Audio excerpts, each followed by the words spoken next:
जाती पे ये कमेरा मेरा तो बोला था कि तुम कितने लिए थे? 6 लाख रुपए जब फैसला हुआ तो अब मेरा ये कमाने वाला है। इरफान के हाथ में तमंचा था, उसने ये कहा तुम मारो मैं देख लूंगा जो भी आएगा।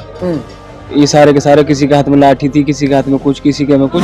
वो 376 को अपनी लड़की को आगे कर देता, अपनी लड़की को फाड़ के नहीं थाने में ले जाता और ये बोलता है कि 376 का केस लग जाएगा। ये बोल देता कि तुम्हें हम चैन से गाँव में रहने नहीं देंगे। ये भी बोला था कि ईद आने दो, हम तुम्हें ईद पे बताएंगे। एक शख्स को लाठियों से पीटा गया, डंडों से पीटा गया, गड़ासे से काटा गया और वो सिर्फ इसलिए कि उसके घर पर ईद ना मने, कोई जो त्यौहार है वो खुशी से मनाया ना जाए, और वो भी सिर्फ पुरानी रंजिश को लेकर। मैं इस वक्त बुलंदशहर के जिला अस्पताल में मौजूद हूँ और एक शख्स है और ज़िंदगी मौत से जूझ रहा है। उसके जो ये टांग वगैरह है वो तमाम जो फ्रैक्चर आ चुके हैं, दोनों हाथों में फ्रैक्चर आ चुके हैं। बात करने की कोशिश करूँगा। क्या नाम है आपका? हेलो, क्या नाम है? आमिर। कहाँ के हो आप? शेरगढ़। जोर से बोल दो। शेरगढ़। क्या, कहाँ के हैं ये? चिट्टा शेरगढ़ी। चिट्टा शेरगढ़ी। थाना कौन सा लगता है? सलेमपुर। सलेमपुर जी। क्या हुआ, क्यों मारा है?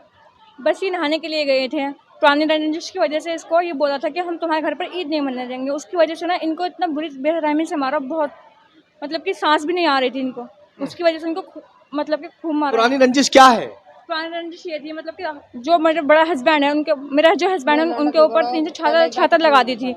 3 साल वो जेल में रह के आए थे उस केस में। 376 लगा दी थी जी। तो आपके हस्बैंड पर? मेरे हस्बैंड पर। अच्छा। उनका यही पेशा है कि वो लड़की को आगे कर देते हैं मार पिटाई में। लड़के कर दिया गाड़े और आप पीछे हट जाए, 76 लगा दे, पैसा ले ले। ये मेरे बच्चा, मैं यही की कमाई कर रही हूँ।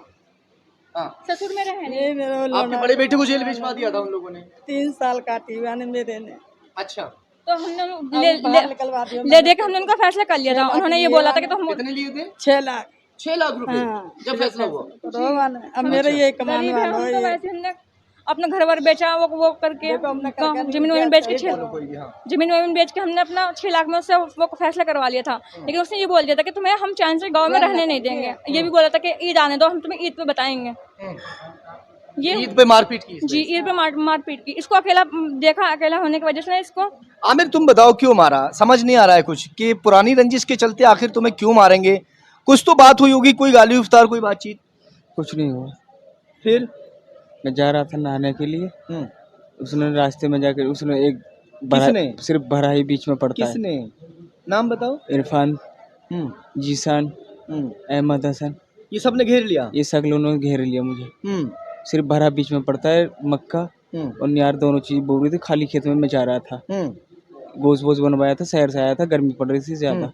मैं शहर वहाँ नहाने के लिए गया, तो वहाँ से जब वो बंद था 12 तो मैं लौट रहा था, उन्होंने भरा कूद के मुझे धैर्य से पकड़ लिया। इरफान के हाथ में तमंचा था, उसने ये कहा तुम मारो मैं देख लूंगा जो भी आएगा। ये सारे के सारे किसी के हाथ में लाठी थी, किसी के हाथ में कुछ, किसी के में कुछ। ये सारे टूट घर से भी मारे बताए जा रहे? उल्टे मारे थे। हाँ, घर से भी थे। इन पे गोश्त, जिससे गोश्त बनाया जाता है, अच्छा, वो थे इन पे। निशान है? निशान दिखा नहीं सकते, मजबूरी ये है थोड़ी सी। चलिए, नहीं कोई बात नहीं, चलिए। अच्छा, फिर कैसे जान बची? मुझे नहीं पता, फिर मुझे कौन लाया उठा के, कौन नहीं मुझे। अच्छा, तुम बेहोश हो गए थे? मुझे नहीं पता। कैसे पता चला घर पे कि वो उसको पीट लिया? वहाँ गांव में जैसे हंगामा मचाना,